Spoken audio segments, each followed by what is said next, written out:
Alexander the Great, brilliant soldier, daring politician, ruthless conqueror.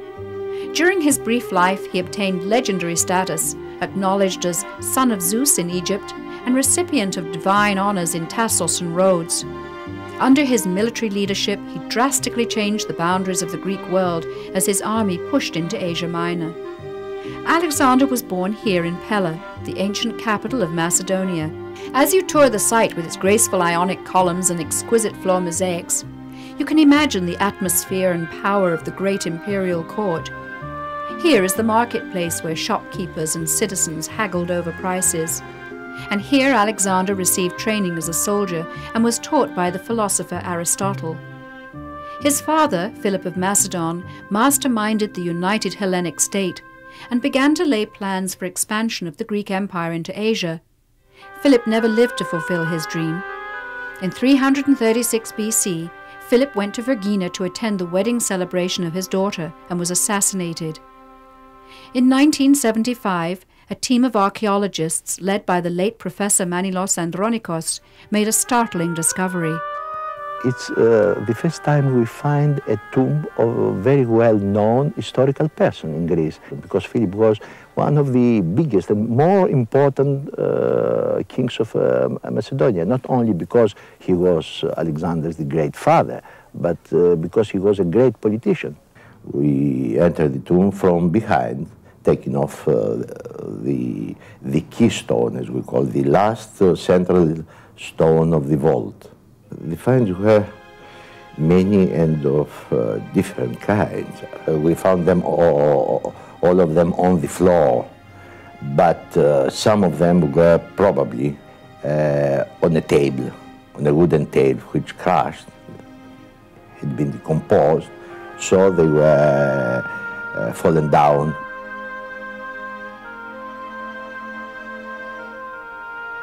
But the most unique find was the wall painting, the frieze, because for the first time we found an example of the great painting of the classical Greece.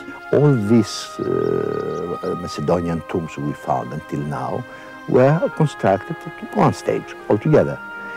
This is the only one example which has been constructed in two stages. So the question is why? The only explanation, to my mind, to my opinion, is that the tomb belongs to Philip. Upon Philip's assassination, the 20-year-old Alexander was immediately proclaimed king, but he had many enemies, and in order to keep the crown, a swift return to Pella was critical. At the same time, he was duty-bound to bury his father in the style befitting a great king. Andronikos believed that the two-stage construction of the tomb was Alexander's solution to his dilemma. He hastily built a burial chamber, attended the funeral service, then made provisions for an ornate tomb to be constructed around the first, freeing his return to Pella. Now, after 1983, we have a scientific proof. A team of British scientists and scholars examined the skull we found in the tomb, and they found that there is a deformation of the bone on the right eye due to an old wound from a missile which came from above down and blinded these men. We know that Philip was blinded by an arrow which was thrown from the walls of the city. As you continue your search for Alexander, head for Dion. It was here he took his army before embarking on his Asian campaign. The Macedonians were organized in a state about 700 BC, and every Greek state had a central sanctuary. And the sanctuary was important because this was the sanctuary for the Olympic Zeus, the state god of the Macedonians.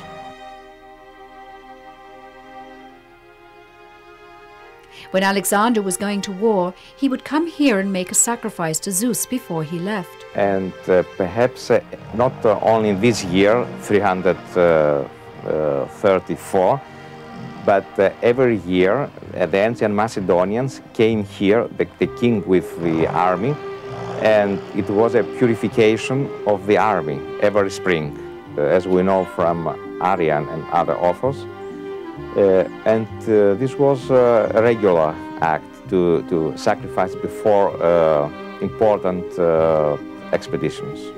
Believing he had the power of Zeus on his side, Alexander overthrew the Persian Empire and marched his armies as far as India. Perhaps his most lasting achievement was the spread of Greek civilization and language across Central Asia. He died at age 33. Some said malaria, others said poison. Many claimed a voracious appetite for food and drink.